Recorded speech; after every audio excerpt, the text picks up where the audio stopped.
Pues enseguida le doy la palabra a Rafael Lorenzo, a quien todos conocéis también y todas. Es profesor titular ya felizmente jubilado Sí. de la Universidad de Zaragoza. Él realizó su tesis doctoral justamente sobre la noción de creencia en Ortega con Javier San Martín.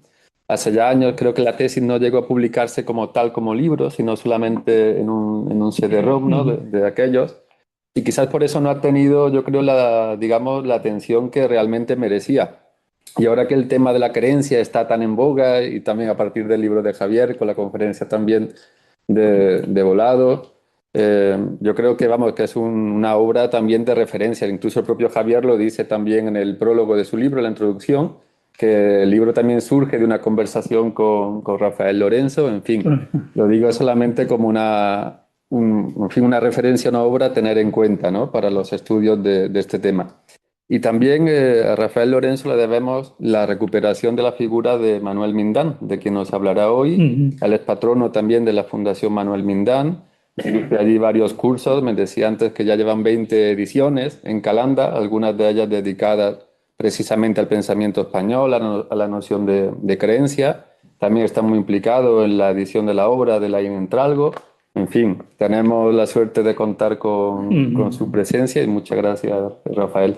Bueno, pues muchas gracias, Noé, gracias Tomás y a todos por asistir y desde luego, pues bueno, estoy muy contento de que realmente se haya contado conmigo y por presentar un poco algún aspecto muy simple de la figura de Manuel Mindán, ubicándolo donde realmente creo que le corresponde, que es efectivamente en la Escuela de Madrid. Mindán fue discípulo de Gauss en Zaragoza en el 31-32, y después tuvo contacto con él constantemente y después fue alumno de Ortega, García Morente, y bueno, toda la Escuela de Madrid en el 34-36, ¿no?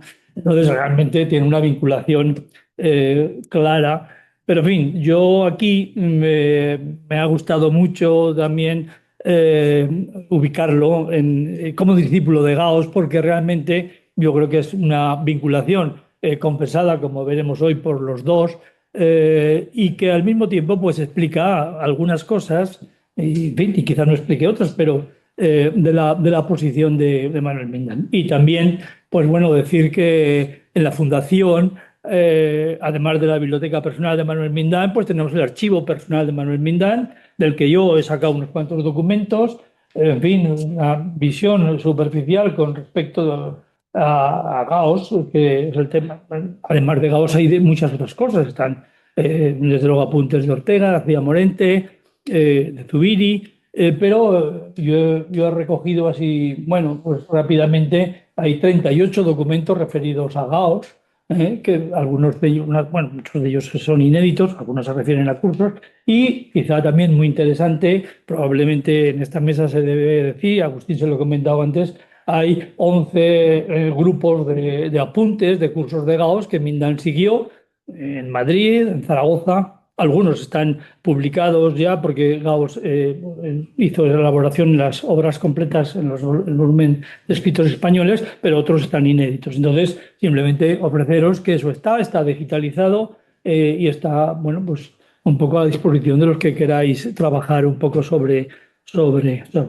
Bueno, yo me voy a limitar, pues, a hablar un poquito de la relación de amistad y teórica también de estos pensadores. Y por eso lo he titulado Manuel Mindán, discípulo de José. Bueno, con seguridad, la realidad de una vida, la vitalidad de la propia vida, escapa siempre a nuestras palabras y teorías.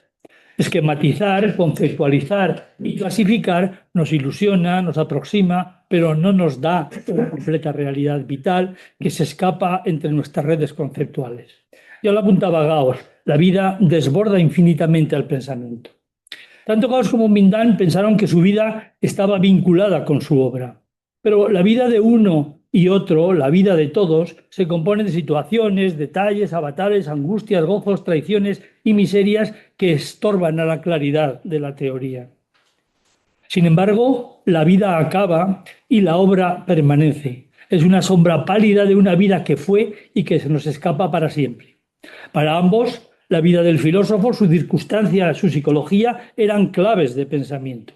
claves para entender su profesión de filósofos que han producido una obra y nos intentan explicar su vida para iluminar su profesión. Si Gauss considera importante escribir unas confesiones profesionales, Mindan le contesta enseguida, entre su intercambio epistolar que tuvieron después de la guerra, con una larga carta, que está aquí, copiada, del 63, en la que dice que es para él, para Mindan, una confesión profesional. Las confesiones muestran y ocultan a la vez. Mindan escribe una larga autobiografía mucho después, pero en esta carta hay una confesión directa con Gauss.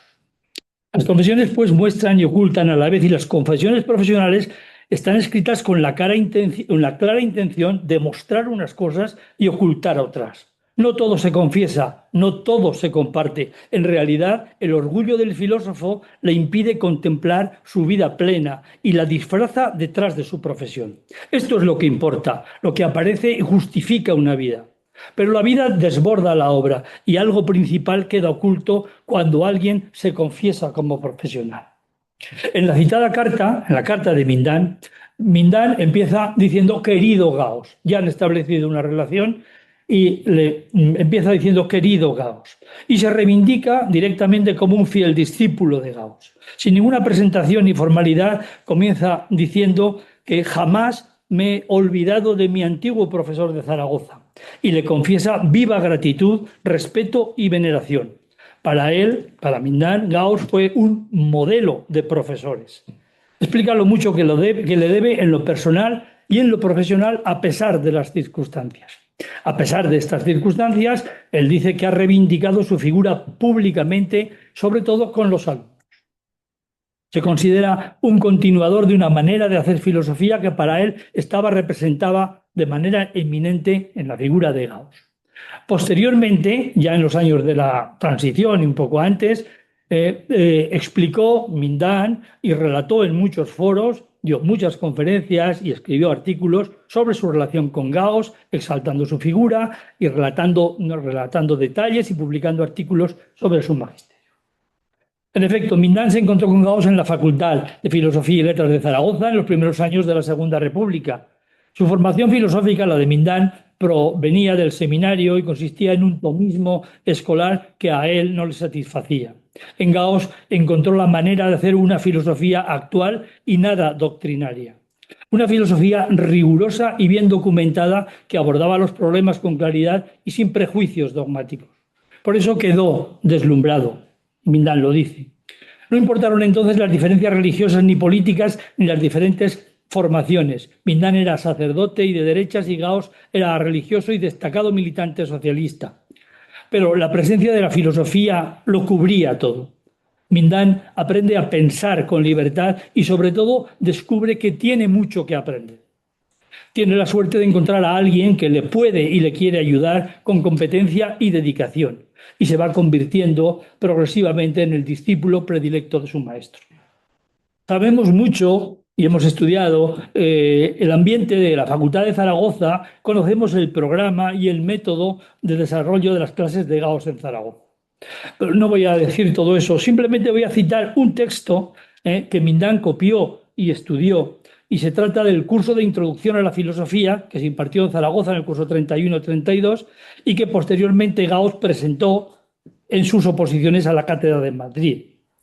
Es un curso de introducción que presenta de manera sintética y ordenada las grandes líneas de su pensamiento en aquel momento. Nos interesa sobre todo, y me referiré sobre todo a su final, que debió producir una gran impresión a Mindan. Allí se aborda el tema de la metafísica como un intento fallido de alcanzar verdades últimas. Los ensayos de demostración de este absoluto, decía Gauss, han sido intentos insuficientes. Esos intentos filosóficos han producido una serie de sistemas sucesivos en el tiempo y a veces contradictorios entre sí. Y lo que permanece es el propio intento. Por lo tanto, la filosofía no se puede reducir a una u a otra de las presentes y pasadas. Son, decía Gauss, todas ellas, y es sobre todo la continuidad del esfuerzo de comprensión. Cada época seguía a Gauss, ha realizado el suyo. Por eso el intento ha dejado una trayectoria histórica que es esencial para saber lo que es filosofía. No hay un método puramente válido y libre de errores. Y finalmente concluye expresando que únicamente una fidelidad a la propia vocación, que es la primera etapa que ha señalado Agustín, una fidelidad a la propia vocación irracional pero inextirpable es garantía de éxito del drama de la vida y del drama de la filosofía. El drama de la vida. Gauss dirige la vida profesional de Mindán, le nombra su ayudante y sustituto y le aconseja con las clases y con los alumnos de Zaragoza. Le orienta con sus estudios, le ayuda en los cursillos del 33 para obtener una plaza de profesor, entonces era profesor sustituto. Le consuela cuando pierde esa plaza, que la pierde en Valencia, precisamente, y cuando fracasa en su intento de conseguir una cátedra. Le matricula en Madrid en la Universidad Central. Las matrículas, tenemos los papeles de la matrícula de Mindán en la Universidad Central y los firma Gauss. Es Gauss el que le firma la matrícula. Le aconseja, sobre todo, no ser infiel a su propia vocación en las cartas que se intercambian en esta época, que hay varias y ya están publicadas. Además, le presta apuntes de clase. Algunos de los apuntes que tiene Mindán realmente son tomados directamente y prestados directamente por Gauss, para que los estudie y se familiarice con lo que va a recibir en Madrid. Pero después está el drama de la filosofía. Unos años más tarde, ya en el 35-36, siguiendo el curso de Gauss sobre filosofía de la filosofía en la Universidad Central, se plantea de manera radical en ese curso el tema de la unidad y la diversidad de la filosofía. No sabemos cómo lo desarrolló Gauss exactamente en sus clases, pero tenemos el documento publicado en las obras completas, donde de manera exhaustiva y un tanto obsesiva se plantean muchos de los problemas conceptuales de una teoría filosófica sobre la filosofía. Mindán asistió a ese curso y es citado en alguna de las páginas. Y conservó además unos apuntes en los que se fija especialmente en lo desarrollado por Gauss en relación a la historicidad de la filosofía, la pluralidad y la contradicción de sus formulaciones históricas y la necesidad de su verdad y unidad conceptual. Además, en esos apuntes, Mindán no solo reproduce lo que dice Gauss, sino que lo comenta y a veces lo contradice.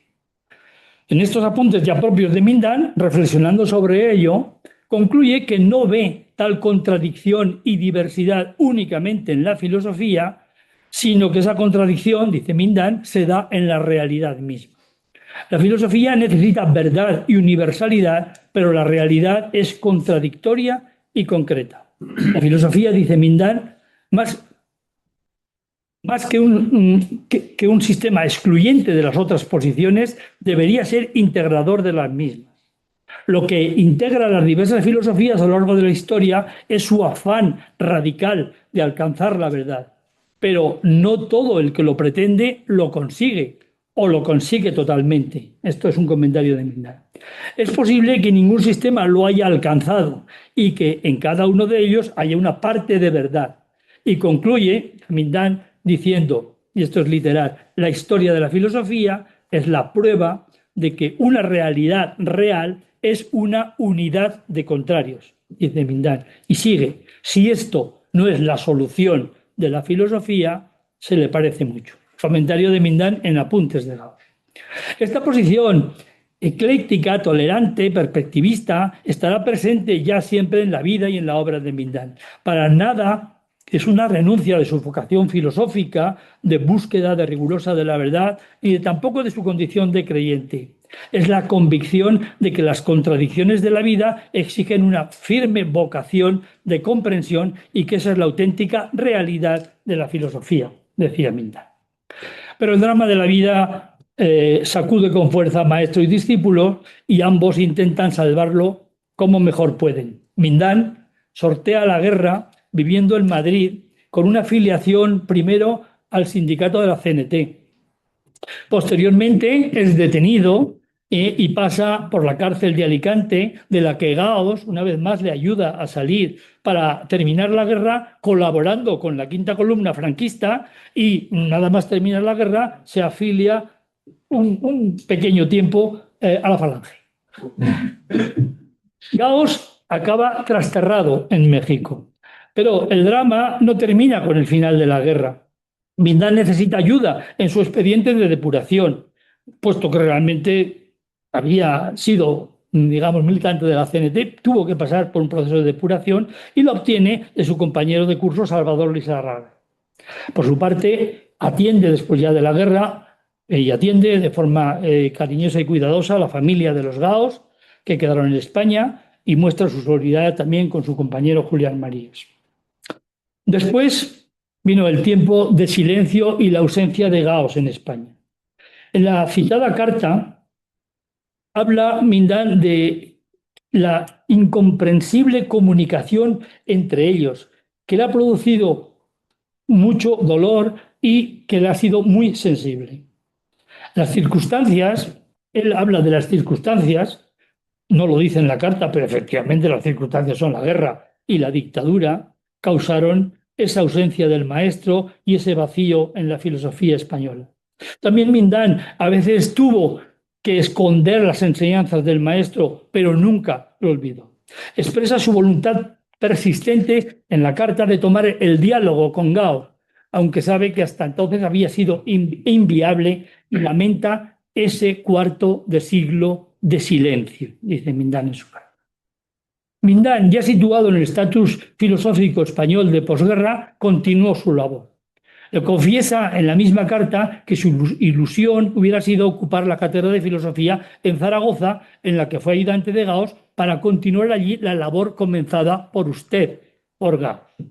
Y de hecho fue su primer destino, justo nada más terminar la guerra. El curso 39-40, Mindan fue a Zaragoza y impartió filosofía.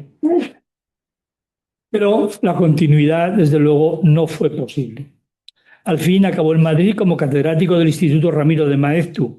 Le dice que este centro, dice Mindan en la carta, es el que sucedió al Instituto Escuela de la República, pero ambos sabían que eran cosas bien diferentes.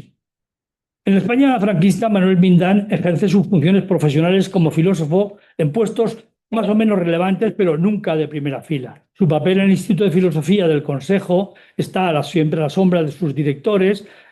Su desempeño en la universidad no acaba de consolidar y finalmente acaba saliendo. Y su cátedra del Ramiro de Maeztu le ofrece una influencia administrativa en la enseñanza media que con el tiempo queda cada vez más desdibujada. Siguiendo con la mencionada carta, le dice a Gauss que con tanto tráfago de ocupaciones siente que ha sido infiel a su vocación fundamental, pero le consuela haberse sacrificado en el anonimato y haberse escondido, haciendo surgir iniciativas y creando un ambiente filosófico, esto es literal de la carta, para hacer posible la labor de las nuevas generaciones. Mindan se esconde para hacer posible la labor de nuevas generaciones, para dar continuidad a lo que había recibido de Gauss. Mindan es consciente de que ha sido discípulo de grandes maestros y considera que su labor principal es ser maestro de grandes discípulos. De hecho, muchos de los filósofos más representativos de la transición fueron sus discípulos. Hacer posible un ambiente filosófico que él conoció y vivió en primera persona y que desea que renazca en las nuevas generaciones, pues había desaparecido. Así se explica su labor con los becarios del Instituto de Filosofía y su labor en la formación del profesorado de enseñanzas medias. Estas labores justifican una vida buena. En su ex libris, es muy significativo también para esta comunicación, puso la frase atribuida a Ovidio y reproducida por Descartes: Bene vixit qui bene latuit. Bien vivió quien bien se escondió. Todo esto es vida, pero también está la obra. La primera publicada por Mindan es una antología de textos de Santo Tomás, publicada nada más terminar la guerra, que pretende ser un libro de trabajo para la enseñanza media. Santo Tomás había sido el primer aprendizaje filosófico de Mindan y Gauss había valorado su conocimiento del tomismo, ¿no? Dice que es una antología con una mera intención escolar, y que sus comentarios son simplemente didácticos y eruditos. Para Mindán, en Santo Tomás habría una síntesis perfecta de vida, vocación y obra. La vida se confunde con la obra, pero no es la opinión particular lo que cuenta, ni la peripecia personal es determinante. En Santo Tomás, dice Mindán, no se ha preocupado tanto de manifestar su propio pensamiento como reflejar fielmente la realidad de las cosas. Parece, dice Mindán, que estos son productos de inteligencia impersonal, pero realmente hay una persona detrás. La verdad siempre supone una vida. En ese momento, efectivamente, la filosofía vigente era el tomismo y Mindán se adecúa y de alguna manera hace esta antología, porque realmente, bueno, supongo que era una demanda de los escolares en ese momento. Otra de las obras importantes de Manuel Mindán es su tesis doctoral, presentada en la Universidad de Madrid, en la sección de Historia. La tesis se llama Andrés Piquer, Filosofía y Medicina, en la España del siglo XVIII, y es un extenso estudio sobre el médico y filósofo español. En esa tesis doctoral hace una contraposición polémica entre los tomistas estrictos de esos siglos y los llamados novatores, científicos y filósofos médicos que, influenciados por ideas tomistas y racionalistas cartesianas, intentan aportar a la ciencia española una visión más acorde con las tendencias europeas. También en esa obra caracteriza la filosofía del pensamiento español como un pensamiento ecléctico, es decir, una adscripción no radical a las distintas doctrinas donde, digamos, la tradición, sobre todo la tradición cristiana, se puede mantener, pero naturalmente no bajo el ropaje de un tomismo estricto. Los ejemplos que da son Feijóo y Andrés Piquer. Es difícil no ver aquí una nueva expresión de nuevo oculta de la propia posición de Mindán como novator frente al tomismo estricto imperante, por ejemplo, en el padre Ramírez. Y por otra parte resuenan aquí también los comentarios de las lecciones de Gauss sobre la validez o la no validez de cada una de las filosofías. Otro grupo de obras a las que Mindán da mucha importancia en la carta, como ya hemos dicho antes, son las tareas educativas y dentro de ellas a la formación del profesorado en filosofía. Él participó en los cursillos de formación del profesorado y se preocupó por la situación de las enseñanzas filosóficas en las diversas etapas educativas. Esta faceta, que realmente él también toma de Gauss, probablemente yo también reivindico aquí que es una faceta de Gauss poco conocida y poco estudiada. Y sin embargo, en consonancia con lo que se ha dicho anteriormente y en consonancia con la Escuela de Madrid, la faceta educativa es fundamental y para Gauss, también de la mano de Giner, porque realmente tuvo una relación muy estrecha también con Giner, la faceta educativa es fundamental. Bueno, Mindán hace, tomando de Gauss, toda una labor teórica sobre la didáctica de la filosofía y publica y presenta en varios congresos aspectos de didáctica de la filosofía. Además, en el Ramiro de Maeztu consigue, mediante sus influencias ministeriales, una especie de escuela de formación del profesorado de filosofía, donde realmente también, pues efectivamente, pasan algunos de los filósofos interesantes e importantes en la transición. El tema del ideal formativo y el ideal de la transmisión de este estilo de enseñanza de la filosofía es muy importante. Yo creo que además bastante relevante incluso en la consideración de lo que es la transmisión entre Gauss y Mindán. Porque Mindán fue sobre todo un profesor de filosofía. Esa fue su vida profesional y a ella consagró sus principales publicaciones. En esta profesión, Gauss fue su modelo teórico y práctico. Gauss fue su modelo teórico y práctico. Y como profesor y como educador y tutor lo recuerdan sus alumnos del Maeztu, del internado y de la universidad. Su modelo o ideal filosófico y pedagógico lo adquirió en su juventud de la mano de Gauss y a él intentó ser fiel con su vida profesional. Para hacerlo, realizó muchas cosas y ocultó otras. Vivió bien y se escondió bien. Pero lo que se esconde no desaparece del todo. Alguien lo guarda, alguien lo conoce. Se esconde porque es valioso y no se quiere que la exposición lo estropee. Lo que se esconde siempre aparece. De hecho, se esconde para que aparezca en el momento oportuno a las personas o espectadores adecuados. Lo que se muestra y lo que se oculta no son opuestos, sino complementarios. La buena vida está siempre hecha de apariencias y latencias. En realidad es como la buena teoría que expresa tanto como sugiere. No se dice todo, las teorías no lo abarcan todo como para ser universales y no dejar nada sin iluminar. Siempre hay algo detrás, algo más que se nos escapa y a veces conjeturamos como lo principal. En definitiva, un vínculo une a los dos pensadores, un vínculo confesado a veces y secreto otras, que motivó su obra y justificó su vida. Un vínculo que les hace reconocerse más allá del tiempo y de las distancias y que a nosotros nos hace reconocernos o reconocerlos más allá de su vida.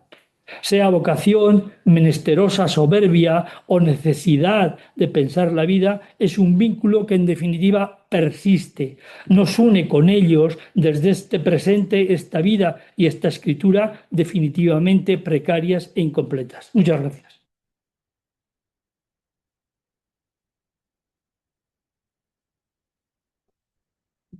Muchas gracias, Rafa, también por ajustarte perfectamente al tiempo, aunque te he pasado la He tenido nota, que... No, pero te está muy has bien. ajustado perfectamente.